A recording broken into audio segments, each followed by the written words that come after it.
My name is Sandra Smith, and I'm 32 years old. About 3 years ago, I married my favorite person, Mike. We have a wonderful relationship, and I'm also very close to his sister, Emily. We get along like sisters. My husband and I have known each other for 10 years before getting married, so we are like parents to Emily. We've always wanted her to grow up well and have watched over her closely. When Emily reached an important milestone and got a marriage proposal from her fiancé, she wanted to introduce him to us, her surrogate parents. She said, "I would like to introduce my fiancé to you both." This was a very special moment for us because we had cared for Emily like our own daughter and were happy to see her finding a partner and striving for a happy future. It was a joyful time for me and my husband, Mike, and our hearts were full of happiness. Finally, the day came when Emily brought her fiancé, Daniel, to meet us. Daniel seemed to be around my age, maybe 32, and he was 5 years older than Emily. This made me realize she preferred older men. I observed him discreetly and was impressed by his solid features and calm demeanor. However, I noticed Daniel was glancing at me repeatedly. I wondered if he had something he wanted to say to me, or if something about me concerned him. Or was it just a coincidence? This question lingered in my mind. I quickly checked my clothing and hairstyle for any issues, but found nothing wrong. Perhaps realizing that staring at me was impolite, Daniel quickly averted his eyes. In the end, we couldn't understand why he was observing me so closely. Still, Mike and I decided not to worry about it and continued to introduce ourselves and converse with Emily and Daniel, who were sitting across the table from us. "Please take good care of my younger sister," was a classic phrase exchanged, and Mike responded with a smile, "Emily, I'm entrusting you to him." With this, Mike entrusted Emily's future happiness to Daniel, creating a warm atmosphere at the gathering and easing the initial tension of our first meeting. There was a moment when Mike asked Daniel a question he was curious about. "Daniel, may I ask where you work?" I was very interested in his answer and listened attentively. Daniel answered proudly, "You might have heard of it.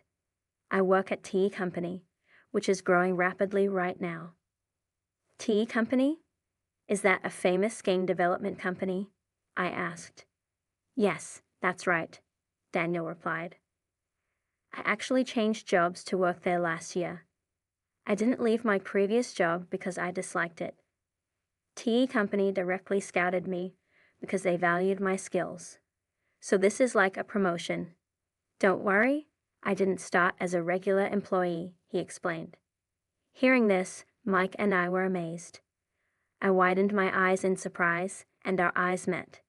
Seeing our reactions, Daniel seemed convinced his story had impressed us, and he continued to speak with even more pride. "That's why I would like you to trust me completely with Emily. I'm rapidly climbing the career ladder at TE Company and am progressing faster than most. Even though I started as a regular employee, my salary will quickly increase, and my position in the company will improve rapidly, so please rest assured," Daniel said. Hearing his words, I was so surprised that I was at a loss for words. TE Company is very famous, and I am well aware of it. Mike must also know of TE Company. However, he doesn't work there, so he might not know all the insider information. I think both Emily and Mike are aware that TE Company has a great reputation in the industry. However, it seemed like neither of them had imagined that her fiancé Daniel would quickly rise through the ranks at TE Company after joining. I never imagined that Daniel's career was progressing so quickly. There were parts of his story that made me feel a bit uneasy, but I decided to believe him when he talked about being recruited by TE Company and climbing the career ladder at an incredible pace. As our conversation shifted away from work topics, I eagerly asked Daniel and Emily about how they first met. They said they were introduced by a mutual friend. Daniel was looking for a life partner but didn't like attending matchmaking events, so he met Emily through a trusted friend. Emily was interested in having a boyfriend, but wasn't actively looking, so she agreed to meet Daniel when a friend suggested it. "I really love how Daniel makes me smile," Emily shared. "His slightly awkward but adorable side really captures my heart." As they shared their feelings with us, it was as sweet as sugar, even though we weren't eating anything sweet. Their close bond and deep affection for each other were very clear. However, there was something that bothered me. As they were leaving our house, Daniel and I walked them to the front door. Daniel started talking to Emily about bringing rice and other gifts. Then, while standing a bit apart, Daniel approached me and suddenly asked, "Hey, do you perhaps not remember me?" I tilted my head in surprise at his unexpected question. "Do you really not remember me?" he asked again, sounding a bit skeptical. I couldn't recall anyone named Daniel from my past. He was handsome, but no specific memories came to mind. Seeing me trying hard to remember, Daniel sighed slightly, unable to hide his disappointment. "Well then, let's exchange contact information, and please tell Michael later." "I forgot to exchange contacts with him," Daniel said. I was shocked by his sudden informal tone. We might have known each other before, but I didn't remember any close relationship with someone who would speak so casually. Inside, I was full of questions. Who is he? What kind of relationship did we have? But since Emily was present, I decided it wasn't the right time to ask these questions, so I stayed silent. After we exchanged contact information, I decided to clear up my doubts by texting him later. Before I could reach out, Daniel messaged me first, saying, "I'm surprised that the girl who used to sit quietly in the corner of the classroom when we were in elementary school is now married before me. To tell you the truth, your face hasn't changed much since then, so I recognized you right away. I grew up in a town far from here, and during my elementary school days, I was often teased by my classmates. To escape those painful memories, my family and I moved away when I started middle school. In the new city, I met my wonderful friend Michael, and we gradually built a strong bond.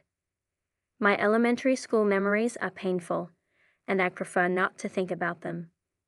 I was surprised by Daniel's words and asked, "What are you talking about?" I didn't want anyone to misunderstand my contact with Emily's fiancé, Daniel, so I explained that our messages were exchanged through Michael. We agreed that in the future, whenever Daniel and I needed to communicate, Michael would be with us to facilitate a three-way conversation. I didn't share the details of my past with Daniel. After I explained the situation, Daniel smiled warmly and asked, "Do you remember being called pure girl in elementary school?" The term had a specific background. It was used to tease me by my classmates. They took it from the word poor because I came from a single-parent family. Although we weren't struggling financially, some of the other mothers had said to my mom, "It must be tough financially because you're a single parent." This rumor spread among the children, leading to teasing. To change our situation, we decided to move to a new place. My mom also considered taking legal action against the moms who spread rumors like, "They must be living a frugal life because they are a single-parent family, probably even using cardboard boxes to prepare meals." This decision influenced our move to our new home. I hadn't heard the nickname Pure Girl, which was once used to tease me, in a long time. One day, I was surprised when a middle-aged man admitted he didn't even know the meaning of the word poor. I calmly told him, "Please be careful with your words. You are my sister-in-law's fiancé, and our relationship doesn't go beyond that. Please don't say meaningless things." After that, he stopped messaging me. Maybe he realized he should stop making rude remarks. Watching this exchange, Michael seemed upset by the man's words, and I could see his face cloud over with anger. "What on earth is that man thinking?" Michael said. "He doesn't seem to understand that he's dealing with the sister-in-law of the woman he's about to marry. He brings up the past from elementary school and acts like you're still kids. Isn't that crazy?" Seeing Michael tremble with rage, I tried to calm him down. I was also concerned, so I called my mom and asked her to look for a class photo from my elementary school days to see if there was a classmate named Daniel.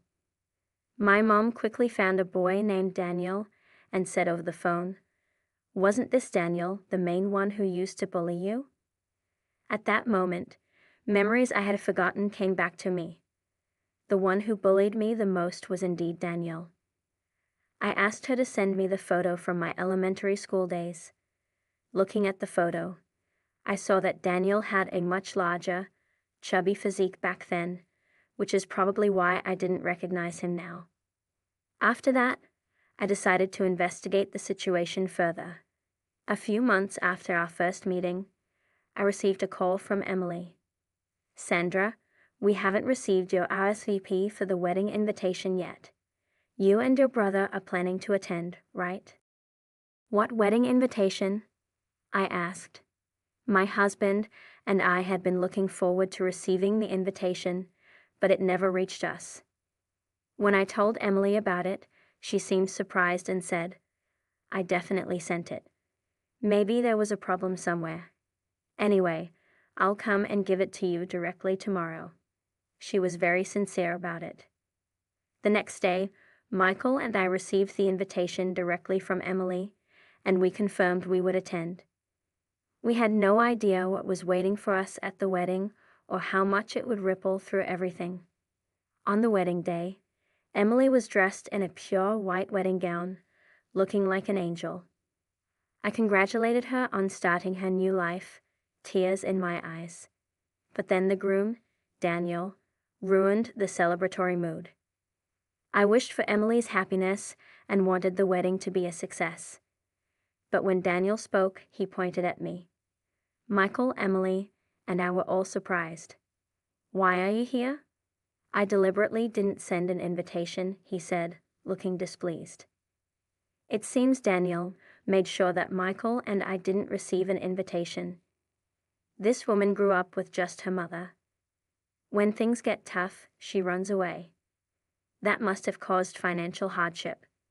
Now she's found a man from a wealthy family, thinking she can live a carefree life. She's a dreamy woman who can't see reality. Daniel accused me without knowing anything about my past. Michael, sitting next to me, clenched his fist in anger. I gently told him to calm down. Daniel continued with his false accusations. "I hold an important position at the well-known tea company. If I marry Emily, are you planning to use your position as my sister-in-law to take money from me?" His friends were shocked and started talking amongst themselves. They seemed to share Daniel's narrow perspective. I approached a staff member nearby and asked for the microphone. Daniel smirked, perhaps expecting me to say something emotional. I responded calmly, "It's ridiculous that someone who can't even remember the face of the president at their own company dares to call themselves an elite. Think carefully. If you intend to sever ties with me, I'll be waiting in the president's office tomorrow, and we'll proceed with HR procedures." After saying that, I handed the microphone back to the staff and confidently returned to my seat. Michael stood up and headed toward the exit. Soon after, Emily started to walk in the same direction. Noticing this, Daniel called out to her, "Wait a minute. Why are you going that way too?" "I'm just trying to break things off with her. If that's the case, there shouldn't be any problems, right?" Daniel, still not fully understanding the situation, spoke to Emily. She gave him a cold look and said, "You really don't know Sandra. She's the CEO of Tea Company. I have deep respect and admiration for my sister Sandra. I can't forgive you for belittling her. I'm breaking off this engagement right now. You've ruined such an important day in our lives. Be prepared." Shocked by Emily's stern words, Daniel was completely taken aback. Sandra decided to talk to the venue staff and remove her wedding dress. She informed the guests that the banquet would be cancelled, and the wedding would be changed to a simple meal gathering, making it clear that this kind of behavior would not be tolerated again. She firmly blamed Daniel for the breakup of the engagement. The ordeal wasn't over yet. The next day, as I had warned him, I calmly waited for Daniel's arrival in the president's office. Beside me stood two large, muscular employees, ready to step in if necessary. When Daniel arrived, he seemed confident at first, but that soon changed. He entered the president's office without permission and sat down without greeting anyone, which was quite rude. "No way. I can't believe you're really the president. This is unbelievable," he said. "If you had done any research, you would have found my information on our company's website," I replied. "Didn't you check before coming here?" It seemed he didn't take my words seriously and didn't bother to find out the truth.